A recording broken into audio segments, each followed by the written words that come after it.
One of the scholars that passed away a few years ago, people said that he reached the level that he can go into Sahih Bukhari and take a Sahih Hadith and make it Da'if, or take a Da'if Hadith and make it Sahih.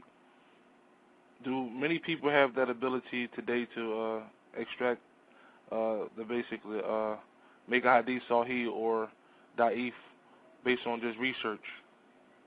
No, not from... I don't. I asked one time, I asked our teacher in Hadith about this.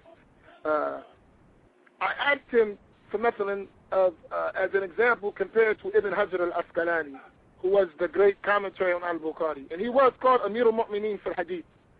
I asked him if we wanted to compare the Hadith scholars of today, and he is among them. I said, how would we compare the Hadith scholars of today compared to Ibn Hajar al-Asqalani? He said, not even 10%, not even 3%. So that answer from that is a definitive no. We don't find today any of those scholars of today claiming to reach such level to extract on their own what is Sahih and what is Da'if. What you will find, and all you have to do is study the books. The books are available. Those people who say, well, he can determine Sahih and Da'if. Go study his books. And you will see he's only referencing from other books. He's not relating with his own chain.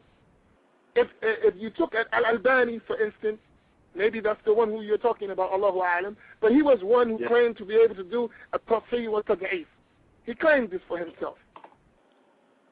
And he went into the area. Go read his books. He has books on Sahih Hadith and Da'if Hadith. All of those, they're not with chains of narration from himself back to those books. They are research books. They're all research books. The books are available. No one can deny this.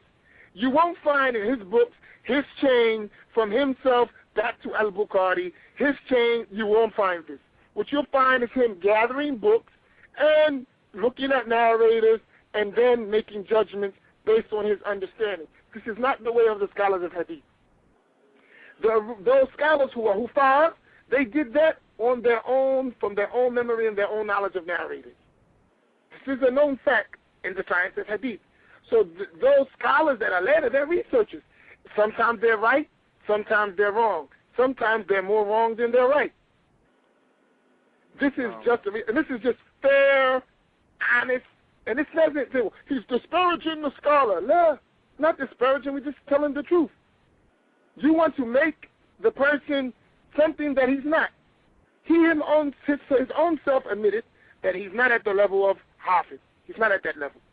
So now if he admits it, why would you come and say that he didn't? They have another scholar from Yemen who died. He himself in his own books mentioned that they are not at the level of Al-Bukhari in them. They're not at that level. And he wrote a book in answers to the science of Hadith. And they call him Sheikh Muqbil. He was in Yemen. He has a book which he himself mentions that they are not at the level of those who fall. He himself mentioned it. So this is not something that we're quoting. This is his own books. This is their own books, which they say.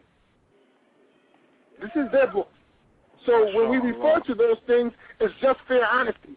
So now if you don't give, that's like if you say, well, someone is a police officer. And he says, no, I'm not a police officer. Yes, he is. He's a police officer. He's making arrests. They don't make him a police officer. He has to be officially, went through the training and got a badge, and he's a police officer. And then he's legitimized to do that. So they, in their own research, would say that they're not at their level. Now, that's why you have so many errors in their books as compared to the scholars of Hadith. So, as you would say, if you look at a person, you want to examine him in relation to the people in his field, not examine him to people who are not in his field. So if you look at a person, you say he's a scholar of Hadith. Well, if he's around a bunch of people who don't know Hadith, then of course he's going to seem like a scholar. But if he's among the scholars of Hadith, then he will be shown if he's truly a scholar of Hadith. You follow? So, I think that's the scale when we say when I look at saying, is he at that level of hadith, I'm comparing him to those scholars of hadith which they're claiming for him. Now, if you admit he's not at that level, then he needs to refer to them and he shouldn't contradict them. If he's not at their level. If he's not at their level to contradict them rightfully, and when he does, he makes many mistakes, then should we accept or not accept? At best, when we get his report, we got to look at it with, he made a lot of mistakes. He made a lot of errors. And he's a human being. Human beings can make errors. But those errors have to be recognized that they're errors, and we can't just blind follow. Promise betray the trust you take when you speak your lie, a hypocrite, as the prophet described.